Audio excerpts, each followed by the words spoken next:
in a Wnba building. Y'all already know what time it is when you hear this song. It can only mean one thing. The NFL is back. It's been a hot minute since I put out a video. What better way to come back and start doing it all over again? Let's get it. Yo, it's really good, everyone. It's your boy Debo with Debo's Picks. I want to recap last night's MLB plays mad quick, as well as offer up my plays for today's MLB slate, NFL Thursday Night Football, NFL Sunday slate, as well as my one lone WNBA play for tonight's Liberty Storm game. So let's get it poppin'. Now, as I continue to talk, each of the plays that I gave out in last night's MLB slate will come up on the screen. I had mentioned that I was going to revolve around Shota Amenga. It's really Shota, but I like Shota better, going over his fantasy score. And he easily cleared that. He actually had a no-no going through 7. So he had a great game.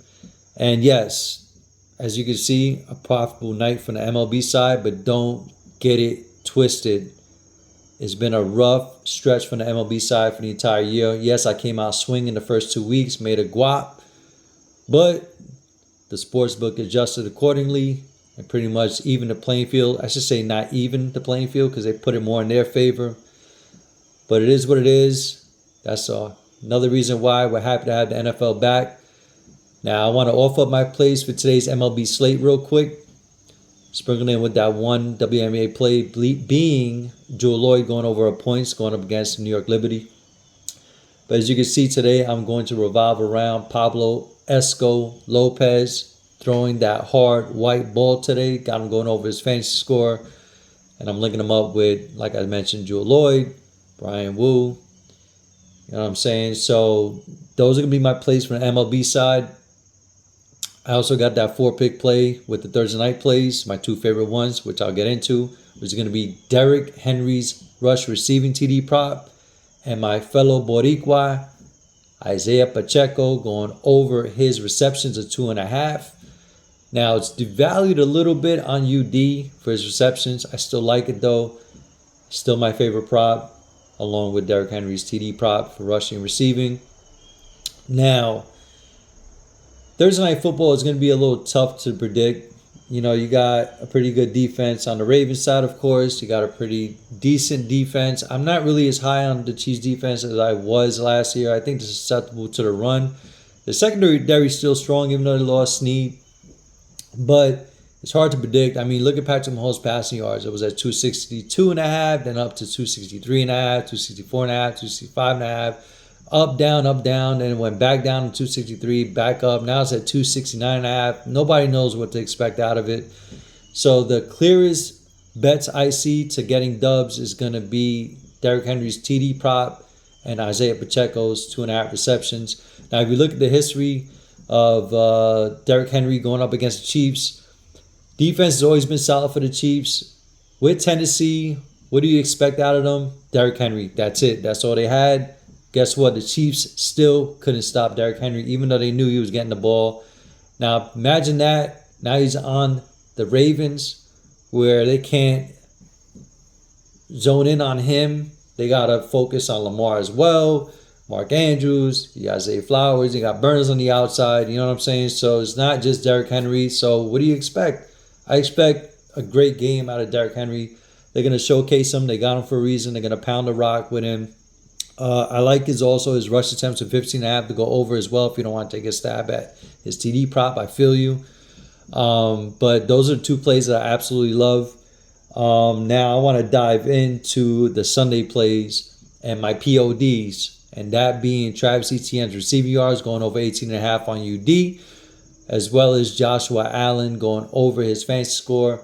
Now let's tackle Travis Etienne first.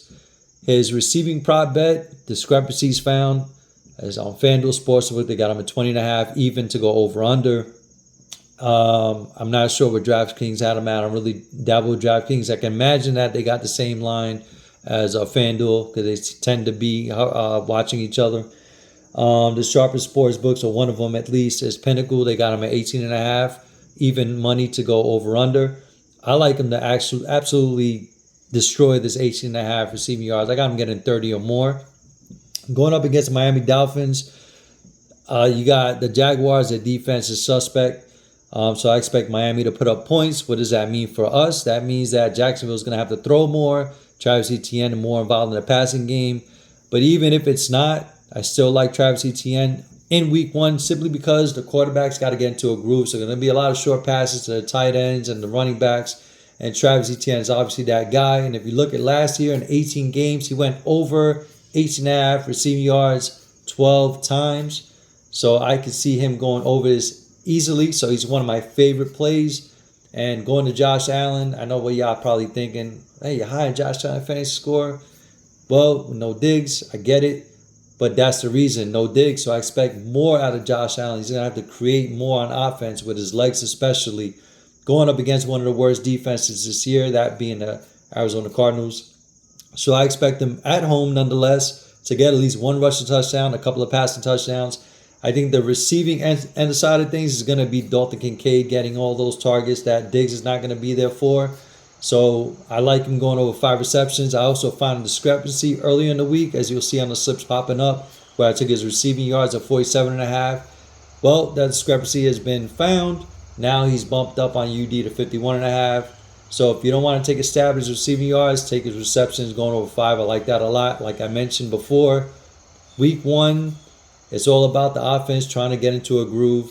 So what quarterbacks like to do is not really try to go all out crazy, dumping bombs here and there, especially Josh Allen with no deep threats with Diggs. They got the rookie wide out there who's yet to be proven, of course, because he is a rookie.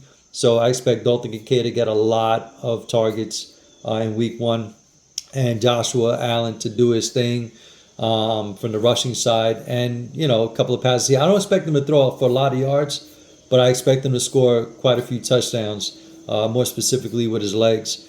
So I'm going to let the rest of the plays roll through. You'll see a trend, running backs, receiving, yards. Till then, best of luck. I'll see you on the next one. Keep your eyes on Discord for added plays. Let's get this bread. Peace.